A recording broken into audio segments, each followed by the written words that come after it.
I'm going to give you some ground rules for the meeting. I'm going to give you an opportunity to speak now. But one of the things I'm not going to do is sit here and have this meeting, as often does, get turned into a circus when we start talking about junkyard licensing. This is a new this is going to come up under new business here in a moment. There is no old business that I've been made aware of to conduct tonight, so we're going to go right into new business. But before I do that, if you have specific comments regarding any of the items under new business, which would be licensing of junkyards for Murray's Auto Recycling, S&S Metals, Londonderry Salvage, or Hills Salvage Facility, come forward now during public comment. Limit your comments to the facts that are specific, to the comments that are specific. I won't take any personal attacks on members of the council. I won't take any personal attacks on members of town staff. I won't take any personal attacks on neighbors or junkyard owners. Keep it civil, all right? There's no cause for it to be this long, drawn-out thing where we hear repetitive stuff that we've heard year in and year out that we're all very well aware of, at least everybody, I think, that I don't see anybody in this room, except maybe a couple of guests who are here on another subject, who are not aware of what we're talking about. So, when we get to new business, it'll be closed to public comment. New business under the councils, under the RSAs, we do not have to allow public comment, and we won't. It'll be a discussion among the applicants. It'll be a discussion amongst town staff. It'll be a discussion amongst the council. So if you have any specific comments about any of these, now is the time to come forward.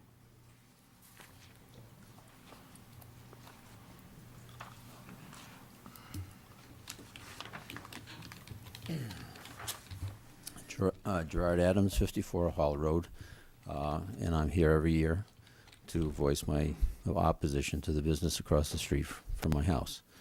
And I will keep it short. I would just like to mention a few things that have taken place in the past, still continue to happen across the street, and you can drive by and look at it. And I would like to make one comment about a complaint I entered on December 7th.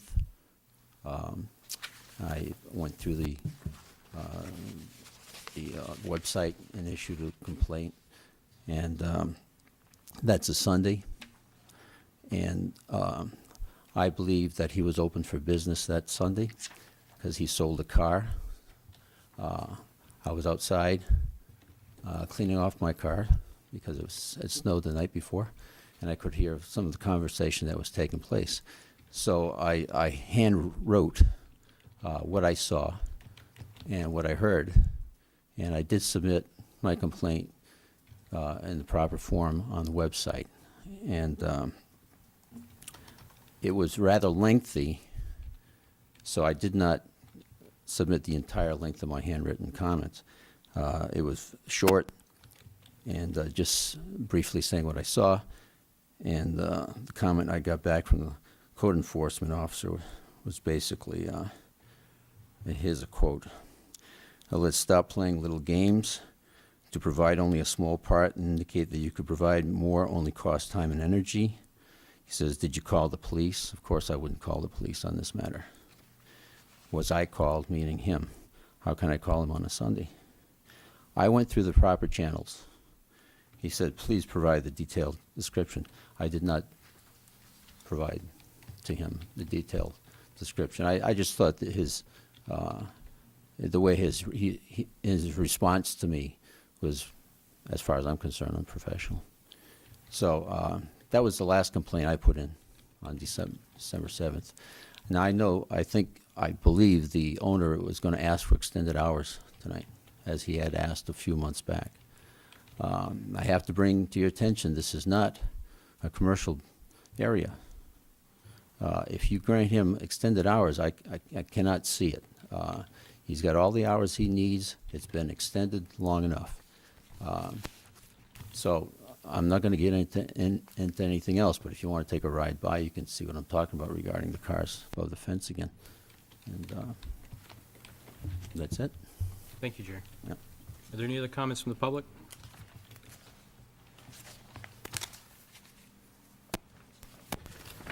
Richard Polinsky, 89 Hall Road, Londonderry, New Hampshire. Couple of things. The cars over the fence. When the new building was being discussed, I had brought up the fact that I believed it was going to actually increase the amount of cars in there, because you can rip them apart better, faster, and that it was gonna cause more of a problem with the cars being over the fence. Since that building's been put up, the cars have been consistently over the fence. I too don't bother calling anymore because I don't get any response. That one Gerry actually just spoke about, I actually, for Gerry, forwarded it to the chairman of the council on December, I think it was 11th, he has it there. And I still have never got a response on it. So why bother using the website? It doesn't work. Nobody gets back to you.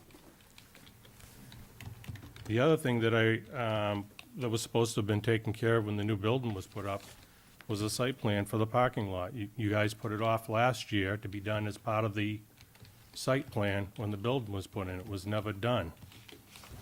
When is that gonna get done? We were assured last year that it would be done as part of that. It was not. So we still have an illegal parking lot. Those are the main things. Those are the main sticking points that have been going on for years and years and years. I have a couple of pictures. You can have them. They're not that great. I took them this afternoon around noontime as I was going by. Didn't have a good camera in the car. But the cars are quite visible, whether you're going east or west.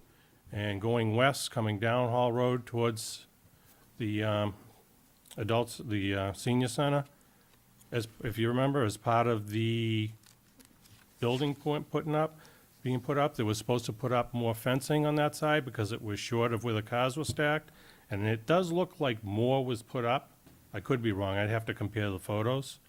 But the cars are still visible. You still have a place where the fence ends, and the cars just keep going. If the gates are closed in the front, when he's closed on a Sunday or after work, the cars are way above the fence. If you come in from the east, you see a mountain of cars above the fence. Now, you remember last year you changed it from not being above the fence at all, which was the original, to you had a second meeting that didn't have a public meeting with it, which was required, and you went to the state law of a fence of at least 6 feet that substantially screens the cars. It's not happening. You wonder why we're back every year. This is why, because it never, ever is resolved. Resolve it and we won't be back. Don't get resolved and we will be back. So I'll give you these pictures, but I'd like to know what happened with the parking lot. If you remember, that was gonna be taken care of. It wasn't. It was ignored by the planning board. There is no site, if you got a site plan on that parking lot, I'd like somebody to show me a signed site plan on that.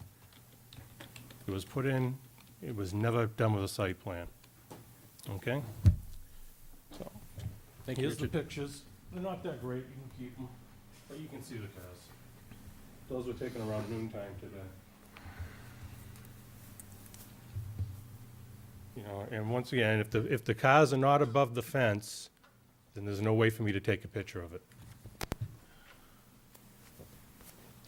Thank you. Anything else under public comment?